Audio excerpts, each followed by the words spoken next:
All right, it's Monday. Good morning. And the Orioles are 3 games ahead of the Yankees. Just unbelievable. I want to start with that because one team definitely needs to make some trades here at the deadline, probably needs to make 3 trades to even have a chance to compete. And it's not the Orioles. It's certainly the Yankees. They are just falling apart. They have so many different holes on their roster, completely different than what we have going on here. So, tons to talk about with the Orioles. Going to break it all down and share my thoughts after the weekend, but I think it's really important to focus on what the headline is. We got a 3 game lead on a team that we get to play here this weekend. So that's great. And that lead, I have a really, really good feeling about this week. We're off today. Then we get the Cubs for 3 games. And then we get the Yankees. And we have a chance to really put some pressure on them. They're reeling, they're falling apart. And as I said, they got a ton of holes. They have to make trades. They have to make several trades. The Orioles are cruising. They have built this roster. They don't have to do anything. We'd like them to do some things. I'm sure they will, but they technically don't have to do anything, and they're going to win this division. Watching this team play is it's a joy every single day. Even they lose 19-8, and I just knew it. I hate being wrong, so let's get that out of the way. I don't know what Povich did to me. I guess it was like the opposite effect of Cowser, where I say we send Cowser down, he hits the home run off Wheeler the next day, or the same day, I should say. And Povich, I'm like, yeah, he has all my confidence. And then he proceeds. I don't even know what he's doing on the first batter. The ball is like 20 feet out. Oh my God. He walks the first 2 guys, and I'm just like, okay. I don't know if he has my full confidence now. He's got some of my confidence. And then there goes the 3-run homer. I tried to talk myself into it was a pop up as the guy crushed the ball. So that was not fun and lost every single bet and just it's a disaster. But the reason I felt so good about yesterday is because this team always bounces back, especially when it feels like, man, the fans are more depressed than the team. It's not that we haven't lost a couple games in a row. I just had a really good feeling the bats would be ready to go. Yesterday, Kerstead makes me more of a fan every time I watch him. He is my favorite player. He crushed that ball yesterday, propels us to the win. Grayson was awesome. So for the week, gambling wise, I think I was up. I'll put it in the chat. I think I was up 1 or 2 games over 500. I think it was just one actually. So it's like 14 games over, around 52%. Like whatever, it is what it is. Not thrilled about it, not upset, but as I said last time I recorded, going into the All-Star break, I'm gonna have a chance to reflect on some things, see if there's some other baseball bets I want to make for the second half of the season. And then it's almost football time. So the previews for football, the new website, everything's coming super soon. I'm just kind of waiting for the right moment to get everything rolling. So appreciate everybody's patience. I know the bets it literally is up and down. It just is. And I guess in a way that's great because that's the point of my whole company and what I'm trying to tell people is you're just as good as anybody that you would pay for. So don't go out, start paying people for picks and thinking somebody has the answer.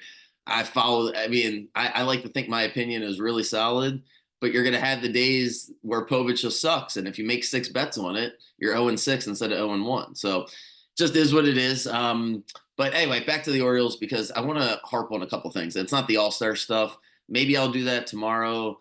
I don't know. I don't really care that much. I don't think it's just not something that I enjoy, like looking at all these numbers, because then I got to go through all these advanced statistics. And the truth is, as much as I want the Orioles players to be on there, there's going to be really good arguments for all the different other players. And I don't know. I feel like we can get that content somewhere else. What I'd rather focus on, again, you're either right or you're wrong, or, there's an opinion. So, when it comes to what I think the Orioles should do with the roster, what you think the Orioles should do with the roster, nobody's right, nobody's wrong. It's just an opinion. But what you can be right and wrong about is the mindset of Elias and Hyde and the organization and where they're headed. And what I've been saying for weeks now, and I'll continue to say, is I really think there's a 0% chance that we trade our top prospects for a starting pitcher that's never pitched in October. Like I cannot see it, whether it's the crochet guy in Chicago or pick somebody that is on the trade block. I try to ignore all these rumors because I like to just wait 3-4 days before the deadline. But yeah, I hear it too. And I'm just like, I don't think people have fully thought through the mindset of Elias. And if you really think it through, you don't want to trade the top prospects no matter what. ever because you just want to be right and you don't want to draft somebody, develop them, and then trade them. So if you're going to do it, you're not going to do it for somebody else's quote unquote prospect. And that's what Crochet is. He can make the All-Star game, but it's his first time he's done it. He's not pitched in October. He hasn't had Tommy John surgery. There's no way that you risk trading one of your top prospects for somebody else's top prospect in this situation. That's just not what we're looking for. So if you think that the Orioles should trade for a starting pitcher, totally can think that. If you don't think we need to, you want to see McDermott, or you just love Kramer so much that you don't think we need to, you're allowed to think that. But I think if you're going to try to have an educational conversation about it, an intelligent conversation about it, you got to think like we have to make the team much better for this season if you're going to trade a prospect. I think the standard is closer to Grayson than it is to Kramer. They're going to bring in a starter. They got to feel like, man, this guy is just as good as Grayson in October. That's what it matters. You're trading for somebody who's pitched 5, 6, 7, 8 games at least in October, who can feel the pressure. That's the upgrade. If not, they're not going to trade for a starting pitcher. Bullpen, completely different story. You don't necessarily need to have experience in the postseason in the bullpen, I think, for Elias to pull the trigger, but you won't have to trade your absolute top prospect if it's for bullpen guys. And I think that's the market the Orioles are swimming in right now. Definitely want to upgrade the bullpen. I know Aiken and Baker have their moments. They're okay. But ideally, both of them would be replaced. I think if you were making a playoff roster, whether one of them is replaced by Coulomb and you only need to bring in, one more bullpen guy, that's up for debate. I think Jacob Webb obviously has secured his spot. Yeah. Perez, same thing. Cano, same thing. And the way Kimbrel's been pitching, it's hard to think that they want to replace him. So what they're really looking for is just one more power arm on the scale of Cano and the scale of Perez, and ideally somebody with more experience than them. But again, I don't think that's a necessity. Whereas with the starting pitcher, it is. It just, I don't know how else to say it. I can say the same thing 5 different times, but there's no logic to trade for somebody who hasn't proven to win in October when the whole goal is to win in October. That's why you're making the trades. So I don't see the Crochet or any of the young guys that haven't pitched. That's the type of trade that you would make in the offseason, where you'd reevaluate after the season's over and say, you know what, going into next year, we'll trade quote unquote our top prospects for a guy like Crochet who's going to he requires a lot, and as he should. And somebody will pay him, but I don't think it'll be the Orioles. We have way too much going for us to break up this team unless the trade works for us. We have all the leverage. Just because the starting pitchers got hurt doesn't mean the other teams have leverage now. We have the leverage. We're the best team in baseball, so we don't have to make a trade. And just because local media wants us to make a trade and all of us fans want to make a trade, that's not how it works over the phone. Elias has all the power, all the leverage. He has the best team, the best farm system. Nobody's gotten paid yet. Like everything, if you really take a step back on this off day and think about what he's done with this team, it's absolutely amazing. He built the perfect team. Everyone's ready at the right time. You got guys that are like knocking on the door, that are pushing the other guys. Like you couldn't have drawn it up any better than he did it. I wouldn't be surprised the more that we keep winning and the Yankees keep losing, he just punts on the trade deadline and gets a bullpen arm and says, fuck it. Like I'm just going to go with this team and then I'll reevaluate in the offseason because it is, we are just so good. And it's funny to say that. You have to like keep pinching yourself about how good we really are. Just look around the rest of the teams, look at the rest of the rosters. We can always make improvements, but man, the more that we keep winning, the more I think about it. I definitely don't see them trading the top prospects at all at this deadline for a starter, unless somebody becomes available that's an A+ guy. I'm not sure. We'll have to see. I'm going to give it another few weeks. I don't know exactly what teams are going to be selling, so there might be a player or two that pops up that we're not talking about right now. So there's a lot can happen, but this team is fantastic. One thing I wanted to harp on here before I get out of here, because I guess I feel really validated with Hyde's comments yesterday, because before the game started, He did a deep dive. I encourage you to read Rock's article about the lineups. It came out yesterday, and it was kind of funny because the article basically starts off where Hyde acknowledges he doesn't like to answer lineup questions, right? Nobody wants to answer lineup questions. I was a high school basketball coach and I didn't want to answer rotation questions. So I get it. Nobody wants to talk about that. You tell one player one thing, one player another thing, one coach one thing. The media gets it and then everybody knows it. So anyway, with that being said, he answered some questions yesterday and it was super duper revealing. It started off with, I'm not going to read the whole article, obviously, but it started off with why did Hayes get the start against a righty? So read the rationale for it. There's like some deep dives into the splits and whatever. But this is the part that I wanted to kind of read out loud and give my 2 cents on because I feel valid. It's exactly what I've been saying for the past couple of weeks about how Hyde views the roster, how Elias views the roster, and why I don't know. Like I get the complaining and I want all these guys to play, but if you don't realize that the relationships that go into it, and Hayes and Hyde have been together for a long time. So I'm just going to read what Hyde said yesterday. Uh, in regards to Cowser and Kjerstad is kind of how it started. So we're kind of figuring out Cowser and Kjerstad a little bit, kind of what righties they'll fit best against. So I put a lot of thought into that, Hyde said. Cedric's out Cedric's our best center fielder, so I want the center field defense as much as possible. Santander's going to play every single day. I want O'Hearn's bat in the lineup. So then you kind of just factor, okay, who's going to be in left?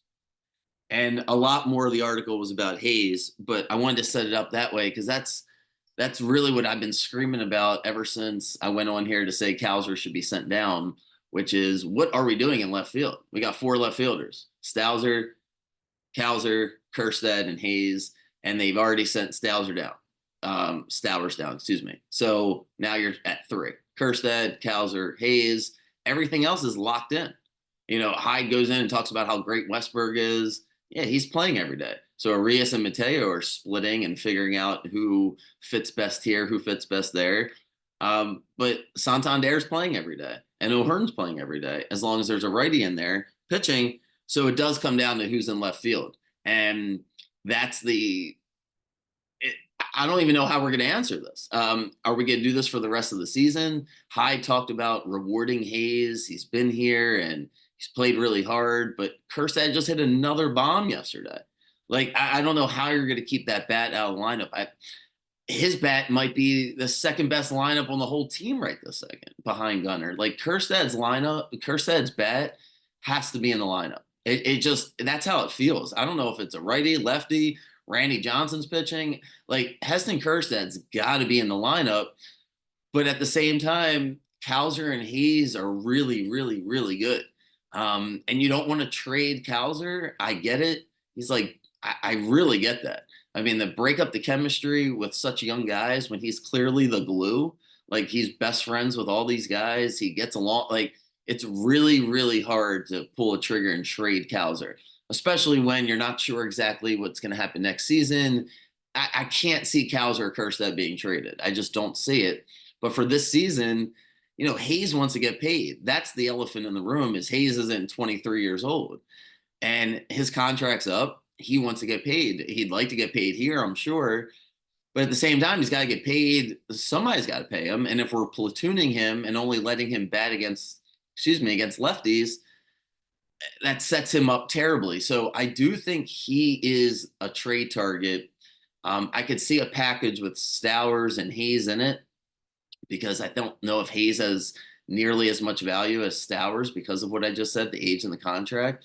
But those guys seem to be the odd guys out unless they're going to let Hayes finish out the season here. And I'm just mixed bag with it because I feel like Norby could come up and do what Hayes is doing, and Norby wouldn't care that he's getting spot starts, whereas Hayes is going to care. And I don't love the uncertainty of, you know, the locker room and Hayes feeling a certain type of way. It's tough. It's a tough dynamic. Whereas Cowser and Kjerstad can really just battle it out, and whoever's playing better can, frankly, have those at bats. That will speak to itself because they're very similar players. But with the splits, yeah, we're going to get to a point where I don't care that the lefty's pitching. I still want Kjerstad in there. which leaves Hayes out. And I don't know.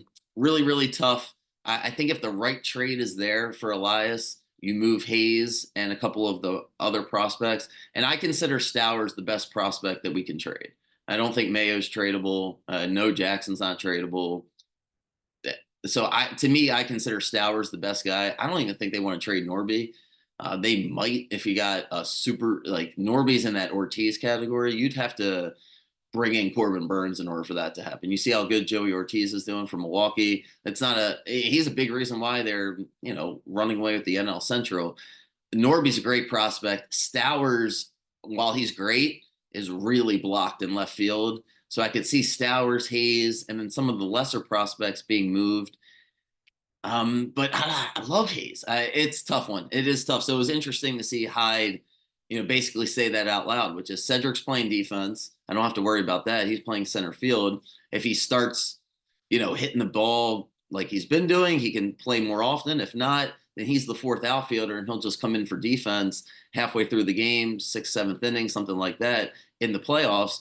I could totally see something like that. If Mullins isn't hitting the ball well, yeah, he might not start the playoff game, but he's going to finish the playoff game. And that's how they're looking at the roster, like who's starting and who's finishing the playoff game. I love this team. It's fun to talk about, but I'm going to spend more of my energy. That's why I led with the 3-game lead over the Yankees, and the Yankees have to make trades. Like, go just read some of the Yankee blogs and listen to their radio shows today and the different things they're talking about. They have to make trades. They're going to just hell. They might get caught by Tampa and Boston if they don't make any trades. Whereas we're cruising along. We're trying to now figure out what's the best matchups for October, some contract decisions. There's a lot. We're in the big picture conversation, whereas the Yankees are going to dump their top prospects to try to win this year because they think they can catch us, and they won't catch us, and then they'll get rid of their top prospects. So I got all the faith in the Orioles here. All-Star game stuff, yeah, I'll look into it. If there's a big complaint, then I'll yell about it, but something tells me there's not as much of a complaint as it seems like there should be. Although you would think we would have a handful more guys, but anyway, whatever. It's probably better to get the rest anyway, and then have a little bit of a chip on your shoulder if you're O'Hearn and Westberg and Grayson. So not the end of the world. We're up 3 games. We don't play baseball today. Nothing bad can happen. And yeah, let's figure out how to improve the team. But we might land on not doing much, and that's okay. All right, I shall see you guys probably tomorrow. Have a great day, and yeah, see ya.